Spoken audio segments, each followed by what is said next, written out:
This is the mess I'm going to have to clean up before I can begin Inktober.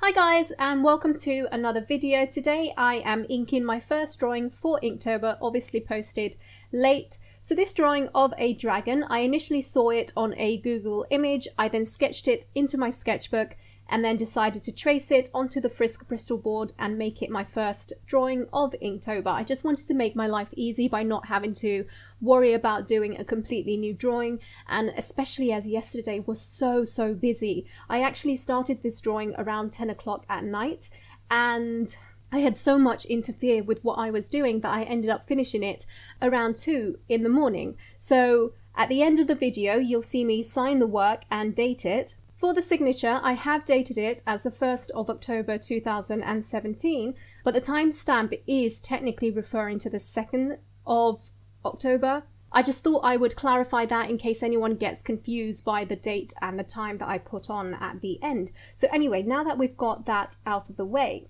let's talk about the artwork. With this artwork, I was using the Staedtler Pigment liners for the first time. I bought this specifically because it states that it's waterproof once dry.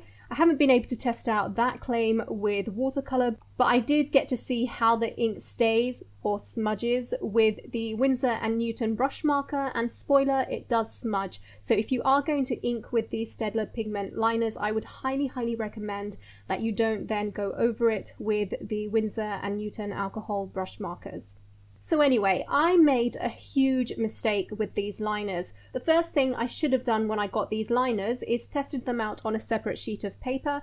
I didn't do that. I just assumed that I'd be able to control them and that I'd be okay with the nib sizes, and then I did another really stupid thing, which is use a nib size that I'm not used to using.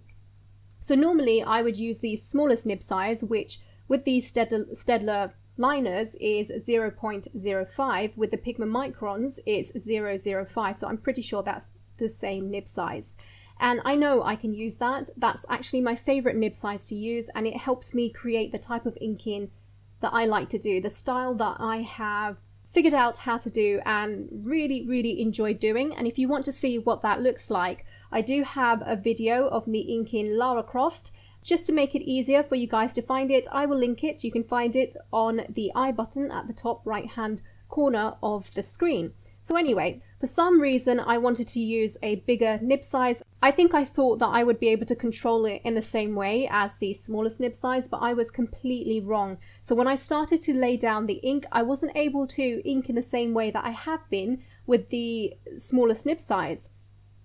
And then after making that mistake, instead of doing the smart thing, which is go back in with a white gel pen and just thin out the lines to make it look like it would have done if I had used the 0.05 nib size, instead I just switched over to, what was it? 1 second. I switched over to the 0.1 nib size and carried on inking. And because I had already made a mistake in the way I had inked, I then had to continue inking the rest of the artwork using the same line thicknesses just to keep the consistency. And as a result, I ended up with an inking that I'm not completely happy with. So then after I was done inking, I decided to change the way I was going to add shading into the artwork. So initially I was going to dilute some Indian ink and just paint over it to really test if these Staedtler liners are waterproof. However, because I now wasn't happy with the line work, I just wanted to cover them as much as possible. So I decided to go in with cross-hatching.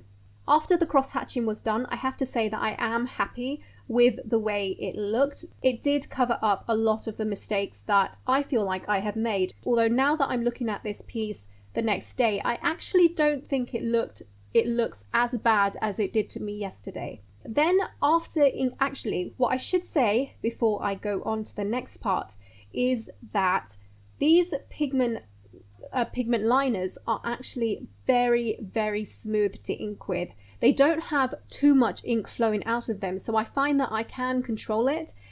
The only reason why I wasn't able to control it in the beginning was because it took me by surprise. It wasn't something that I was used to. But as I continued inking, I do feel like I had better control over it because now I understood how the larger nib size felt on the paper and laid down the ink. So the ink itself actually comes out very smoothly, lays down on the paper very beautifully. This paper takes the ink wonderfully, which I'm happy about, because when I first got this paper, I got it to put coloured pencils on, to use coloured pencils on it. And that's a huge mistake. Anyone who knows anything about coloured pencils would know that you are much better off using coloured pencils on textured paper, because then the pigment actually holds onto the paper. Whereas with smooth paper, there's nothing for the coloured pencils to hold onto, which means that you're just not going to be able to layer. But I was a complete newbie to using coloured pencils at the time, so I didn't know this, and I ended up getting the wrong paper. Since then, the paper has just been sitting in my drawer and doing nothing. So I'm really happy that this ink lays down beautifully on this paper, and that the paper takes it really well, because now I know that I have a reason to use it, and I'm probably going to continue using it for a major part of this month, I think. Maybe not the whole of the month, but a major part of it. Then I decided last second that I wanted to colour the background in using the Winsor & Newton brush markers, and I'm not sure if that's acceptable for Inktober. I'm not sure if that's the kind of ink that we're supposed to be using, but I really wanted to make use of these markers. I just don't use them at all because I'm not a marker person, and if I keep leaving these markers unused, then they're just going to dry up and it will be a complete waste of money. When I was using this marker, I did notice a couple of things. The first is that the ink definitely smudges with it, and you'll possibly see this very clearly in two different parts of the artwork, because I'm looking at the artwork right now and there's two sections that have a lot of smudging, and then there are other areas that have the smallest amount of smudging that isn't really noticeable, but hopefully in the video you can see where it smudges. So that's why I would not recommend using the brush markers on top of this pen. I'm not going to conclude that the liners aren't waterproof from this, because it could be the alcohol in the markers that are causing it to smudge, and it could be that it will not smudge if you actually put water on it. The other thing I noticed about the brush markers on this paper is that it didn't lay down streak free, and I'm considering whether that's because I didn't use the markers properly. So I don't want to say that the brush markers don't lay down on this paper well just yet. I think I want to test it out some more, and then I'll come back and give my actual conclusion on it. But for this artwork, it did apply in a streaky way, or maybe it's better to say in an uneven way. I don't personally mind, because I think it works well in this artwork. I think it looks nice to have a less even background. And the last thing I wanted to mention is that the brush markers did cause slight buckling on the paper, and that was just with one layer. So I think it would be problematic on that basis for people who like to use markers and who like to layer a lot of different markers. I will, however, say that once it was dry, the buckling did reduce, but there's the tiniest amount still there, and I still think that if you layer on more than 2 or 3 colors, that you are definitely going to get a lot of buckling. That's all I have to say for this video. I'm probably going to title it as a Let's Test as well, because technically I was testing out the Staedtler pigment liners and the Frisk Bristol board with this artwork, as well as it being for Inktober, so don't be surprised if you see that in the title. And yeah, thank you guys for watching, and I will see you next time.